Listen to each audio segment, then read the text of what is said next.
रोग अगर शरीर के अंदर पहुंच गया तो उस रोग को समाप्त होने में, उस रोग को कम होने में थोड़ा समय जरूर लगता है।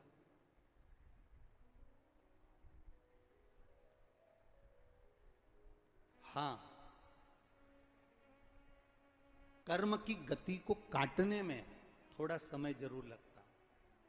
पर शिव महापुराण की कथा कहती है, भगवान शंकर का संवाद कहता है, शिव महापुराण की कथा कर रही है, भगवान शंकर की कथा कर रही है कि जैसे रोग को कटने में समय लगता है, कर्म की गति को काटने में समय लगता है, उसी तरह यदि हम देवाधिदेव महादेव पर एक लोटा जल समर्पित कर रहे हैं, हम ठाकुर जी का भजन कर रहे हैं, हम स्मरण कर रहे हैं, हम संकीर्तन कर रहे हैं, हम मंत्र जाप कर रहे हैं, हम नाम जाप कर रहे हैं, हम भगवान की अविरल भक्ति में डूबे हुए हैं, तो शिव महापुराण की कथा, शिव महापुराण की कथा कहती है, हमारा भजन करना, हमारा एक लोटा जल समर्पित करना, हमारा भगवान की मंदिर की ओर अग्रसर होना, हमारे कर्म की गति को और हमारे रोग को, कर्म की गति को भी और रोग को भी, हमारा किया गया भजन हमारी कर्म की गति को भी और रोग को भी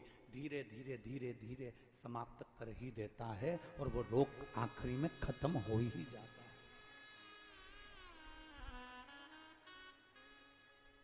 आखिरी में रोग वो समाप्त हो ही जाता है। इसलिए कल भी कथा में कहा था आपको, कल भी कथा में वर्णन किया था महाराज, कल भी आपको कहा था कि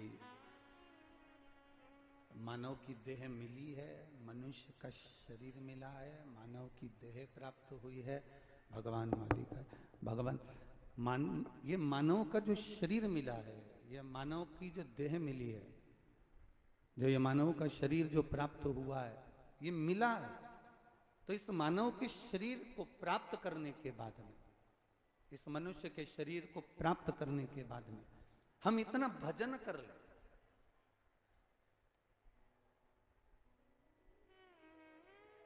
हम भगवान की वो अविरल भक्ति को प्राप्त कर ले, जिस भक्ति के बल पर हमारा दुख, हमारा कष्ट, हमारा रोग, हमारी तकलीफें, ये सब धीरे धीरे धीरे धीरे समाप्त होती चली जाए।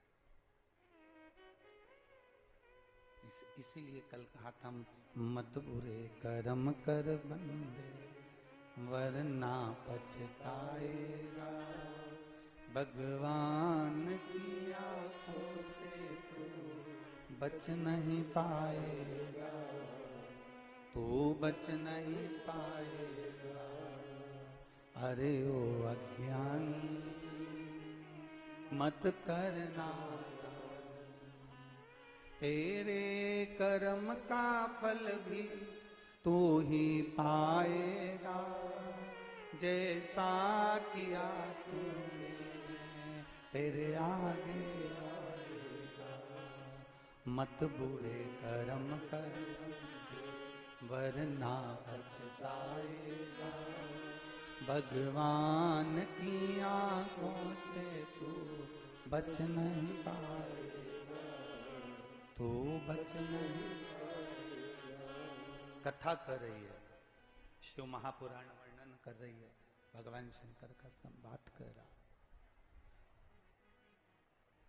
शिव कथा कर रही है। कर्म की गति को काटना है, रोग को भी काटना है, दुख को भी काटना है, तो भगवान देवाधिदेव महादेव के मंदिर में, भगवान शिव के मंदिर में एक लोटा जल जब आप समर्पित करेंगे, भगवान शंकर के मंदिर में जाना प्रारंभ करेंगे, अपने आप आपका दुख कटना प्रारंभ हो जाए, अपने आप। अब उसमें ना तो सियोर वाला महाराज कुछ करेगा, ना दुनिया का कोई सा महाराज तुम्हारे लिए कुछ करेगा।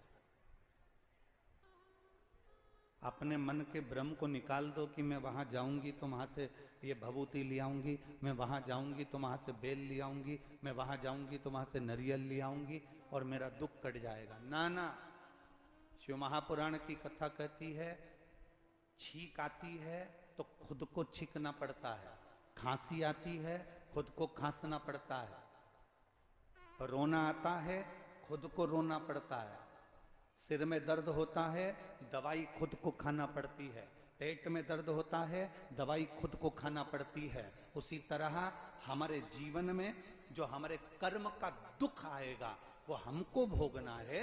इसलिए भगवान का भजन हम स्वयं करेंगे तो हमारे कर्म की गति का दुख अपने आप कटता चलेगा। अपनी कर्म गति का दुख अपने आप कटेगा, कि कर्म गति का दुख अपने आप कटता चले जाए। आप अपने कर्म के अनुसार अपनी कर्म की गति का दुख आप स्वयं अपने भजन के अनुकूल, आप अपने कीर्तन के अनुकूल, भक्ति के अनुकूल मिटा सकते हो। एक बात आपसे पूछें, आप सब उत्तर देंगे ऐसा हमारा विश्वास कहता है। अभी नेट कौन सा जीबी चल रहा है? 5G, 4G की 3G की 1G? जम के बोलो जरा। 5G। अब आपसे पूछें कि पूर्व में जो नेट चलता था एकदम, पूर्व में जो नेट चलता